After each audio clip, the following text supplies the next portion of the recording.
Jean-Baptiste est un grand prophète. Et je rends témoignage à ce grand prophète, à ce Fils de Dieu qui est venu pour ouvrir le chemin au Fils de Dieu. Lui que Dieu a choisi pour annoncer la bonne nouvelle. Et il a tenu son rang dans l'humilité, dans l'obéissance. C'est pourquoi il est élevé au royaume des cieux. Ici, vous le prenez comme pour Banabana. Voilà. Comme pour n'importe quoi.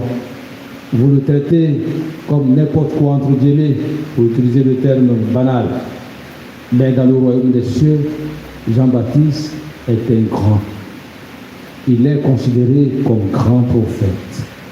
Frères et sœurs, tout petit, mais humble, porté par la grandeur de Dieu, ce que nous annonçons, ce que nous devons annoncer, c'est Jésus-Christ, rayonnant de bonté et de beauté pour les hommes. Et c'est sa mission qu'il est venu accomplir. Personne n'est capable de défaire la couloir de ses sandales, personne. Et personne n'est capable de dire, moi, je peux faire cela à la place du Seigneur. Nous sommes tellement petits, insignifiants. Et c'est cela que Isaïe veut nous rappeler dans la première lecture. Notre fragilité, notre limite, nos limites nous font souvent croire que nous ne pouvons pas. Oui, parce que seuls nous ne pouvons pas véritablement. Et donc, il va nous rappeler de rester confiants. Confiants parce qu'on ne s'envoie pas. On est envoyé. Et celui qui nous envoie ne nous laissera jamais tomber. Je reprends les paroles du prophète Isaïe, frères et sœurs, pour nous rassurer dans notre mission quotidienne. Une mission de porteur d'espérance pour les autres. Car si nous sommes chrétiens, c'est pour dire aux autres que vous aussi, vous pouvez le devenir. Ce n'est pas des chrétiens pour vendre des illusions. Ce ne sont pas des chrétiens pour détruire, pour déconstruire, mais une vie chrétienne qui construit, qui rend stable, qui réconforte et qui rassure. Voilà notre mission. Et pour cette mission, le Seigneur dit par la bouche du prophète Isaïe, et il nous rappelle et il nous assure, ne crains pas, moi, je viens à ton aide. As-tu peur de ce que l'Église te demande de témoigner, de la justice et de l'amour, de la charité?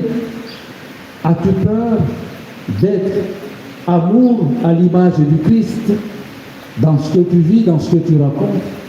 As-tu peur de balayer dans ta vie et de nettoyer ce chemin, ce cœur-là qui se ferme à la miséricorde? As-tu peur de cela? Le Seigneur ce matin te dit, ne crains pas, moi je viens à ton aide. Car je sais que tu es fragile, je sais que tu es limité et que seul tu ne peux pas arriver au bout de cette mission. Frères et sœurs, confiance, c'est avec le Seigneur que nous franchissons les pas de notre vie, de notre existence. C'est avec lui que nous faisons chemin. Sans lui, nous ne sommes rien, nous ne pouvons rien.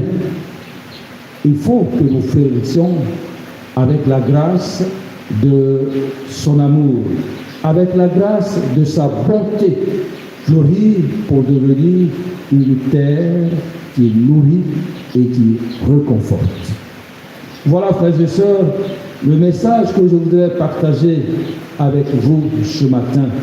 Message de confiance, message d'assurance dans notre monde où les gens nous mettent souvent et trop souvent à l'épreuve. Tu es chrétien, prouve-nous les actes de ta vie chrétienne. Et parfois, nous tremblons et nous doutons. Le Seigneur dit, confiance, je suis avec toi, je viens à ton aide. Prière et dévotion. Voilà ce qui doit nous accompagner et la parole de Dieu est là pour nous rassurer. Cette parole